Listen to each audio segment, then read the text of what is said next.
Egunon, llevaba 4 años, Pelay llevaba 4 años sin dejarme hablar. Creo que tenía razones más que sobradas para quejarme. Bueno, esta es una, como le he dicho, es una charla improvisada porque realmente no estaba previsto que yo hablara aquí, con lo que esto significa. Esta es como dice el subtítulo, es un drama científico. Es un drama científico y es un drama, como la mayor parte de las obras de teatro, en 3 actos. Entonces, el primer acto está protagonizado por este personaje. Este personaje se llamaba Christian Borg. Christian Borg nació en 1855 en Dinamarca. Allí cursó los primeros estudios secundarios y la carrera universitaria, y leyó la tesis doctoral con 25 años aproximadamente, por lo tanto la leyó alrededor de 1880, si no me salen mal las cuentas, y entonces se fue a Alemania a trabajar con Carl Ludwig. Carl Ludwig era en aquel momento el fisiólogo más importante que había en Europa, probablemente, y estaba trabajando en el sistema cardiovascular. A él, durante todos esos años, le interesaba analizar cómo se produce la transferencia de oxígeno de los alvéolos pulmonares a la sangre. Y, sobre todo, le interesaba establecer si esa transferencia de oxígeno se producía de forma activa o de forma pasiva. La diferencia entre que se produzca de una forma o de otra es que, en el caso de que sea de forma pasiva, es un proceso de difusión, sin más, de un enclave en el que hay una alta concentración o una alta tensión parcial de oxígeno, y pasa a otro enclave en el que hay una tensión parcial de oxígeno más baja. Y si es activa, puede ocurrir perfectamente sin que se produzca esa diferencia de tensiones parciales, pero para poderse realizar hace falta un aporte de energía. Él, a lo largo de todos esos años, estuvo trabajando en ese asunto, y cuando volvió a Dinamarca, volvió a Copenhague alrededor de 1885-1886, estuvo trabajando en este problema, y hacia final ya para 1890, él había llegado a la conclusión de que era un proceso, la transferencia era un proceso activo, requería aporte de energía, porque las determinaciones experimentales que hacía de la tensión parcial de oxígeno, la concentración de oxígeno en el aire alveolar y en la sangre de los capilares pulmonares, le indicaban que no había suficiente gradiente, no había suficiente diferencia de tensión parcial como para que ese proceso fuera un mero proceso de difusión. Aquí empieza el segundo acto. En este segundo acto adquiere protagonismo este personaje que se llama August Krogh. August Krogh es un tipo muy hábil, es capaz de desarrollar métodos experimentales muy buenos, y empieza a trabajar en el equipo de Bohr. Y empieza a trabajar aproximadamente a finales del siglo XIX, 1890 y tantos. Colaborando los dos, Bohr, Krogh y otro personaje que aparece aquí, que es Hasselbalch, publican un artículo que ha pasado a la historia de la fisiología, porque es donde establecen lo que se conoce como efecto Bohr. Efecto Bohr, precisamente en honor al nombre de Christian Borg. El efecto Bohr, básicamente, lo que consiste es que cuando en la sangre aumenta la concentración de CO2, la hemoglobina pierde afinidad por el oxígeno, y esto quiere decir que lo cede más fácilmente a los tejidos. ¿Esto cuándo ocurre? Ocurre precisamente en los tejidos. Cuando la sangre llega a los tejidos, empieza a recibir el CO2 de las células. Esto provoca que disminuya la afinidad de la hemoglobina por el oxígeno, y lo cede más fácilmente, de manera que más fácilmente se produce la transferencia de oxígeno desde la sangre a los tejidos. Esta figura es la figura que obtienen ellos trabajando. Aquí se representa el porcentaje de saturación del pigmento. Esto es un poco técnico y no me voy a liar, pero la pongo porque es una figura, frente a la tensión parcial de oxígeno, es una figura clásica.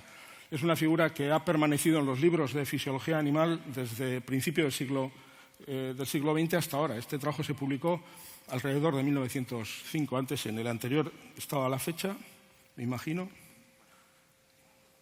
1904, sí. Los primeros años del siglo. Bien, esta es la época en la que están trabajando, como digo, juntos. Y aquí acaba el segundo acto. En el tercer acto, entra en escena una tercer personaje en este caso, es Marie Jorgensen. Marie Jorgensen es médico, empieza a trabajar en el laboratorio, se casan, August Krogh y Marie Jorgensen, y a partir de ese momento empiezan a colaborar. En este momento, Bohr estaba convencido, como he dicho antes, de que la transferencia era un proceso activo, se requería aporte de energía. Sin embargo, ambos, August Krogh y Marie Jorgensen, o Marie Krogh, una vez que se ha casado con él, desarrollan métodos experimentales de una gran precisión. En concreto, Marie Jorgensen es extraordinariamente hábil trabajando y llegan a la conclusión de que las medidas de Bohr son erróneas. Y, por lo tanto, llegan a la conclusión de que esa transferencia de oxígeno es una transferencia pasiva, que el gradiente de tensiones parciales de oxígeno entre el aire alveolar y la sangre arterial es suficiente como para que se produzca de manera pasiva y, por lo tanto, sin aporte de energía.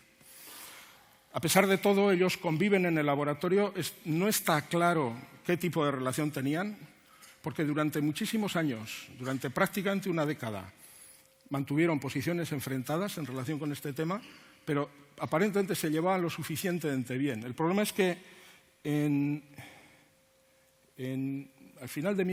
alrededor de 1909, Bohr decide publicar una gran revisión, que es este trabajo, en el que, con una serie de cálculos de coeficiente de difusión de oxígeno, donde se reafirma en la idea de que la transferencia de oxígeno es activa. Los Krogh habían desarrollado toda una batería de trabajos donde han llegado a la conclusión exactamente contraria. Hasta ese momento no habían publicado las conclusiones de sus trabajos, pero en ese momento, una vez que Bohr ha publicado su trabajo, deciden publicarlas. Y el trabajo, no sé si os habéis fijado antes que el trabajo anterior estaba en alemán y los anteriores en alemán, los Krogh empiezan a utilizar el inglés por primera vez, esto ya es todo un símbolo, y empiezan a publicar una serie de trabajos. Este es el primero, segundo, tercero, cuarto, quinto, sexto y séptimo, trabajos que han pasado a la historia de la ciencia por su carácter modélico, en los que demuestran categóricamente que el proceso de transferencia de oxígeno es un proceso pasivo. La conclusión de todo esto, podemos decir, aquí acaba la historia, aquí acaba el drama científico en tres actos, en estos tres actos. Bohr había sido nominado para el Premio Nobel en varias ocasiones. Estos trabajos acabaron con sus posibilidades de conseguir el Premio Nobel.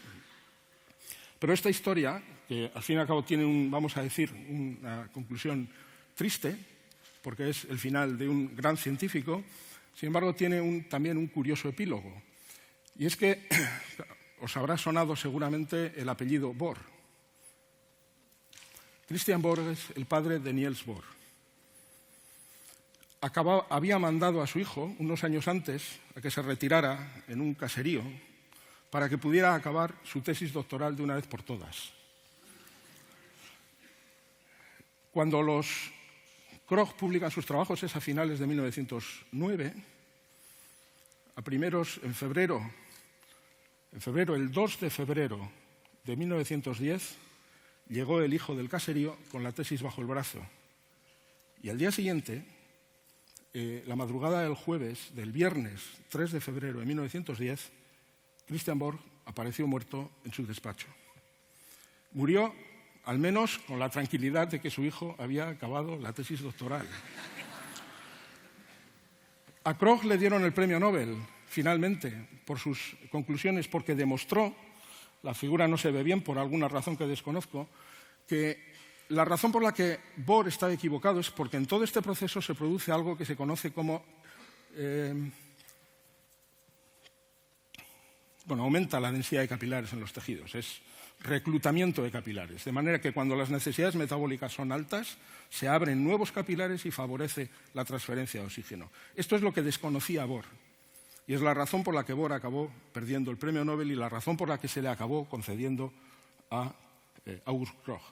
Estos son los Bohr, y esto ya es una mera cuestión de curiosidad. Este es Christian Bohr. El niño que está entre el padre y la madre es Harald Bohr, el matemático y subcampeón de Europa con su país en el Campeonato de Europa de fútbol, era jugador de fútbol, y el que aparece un tanto movido en la foto es precisamente Niels Bohr. Si Christian Bohr hubiera acertado en su trabajo, hubiera sido el único caso en el que habría habido 3 generaciones de una misma familia que habían recibido el premio Nobel, porque el nieto de Christian Bohr también recibió el premio Nobel.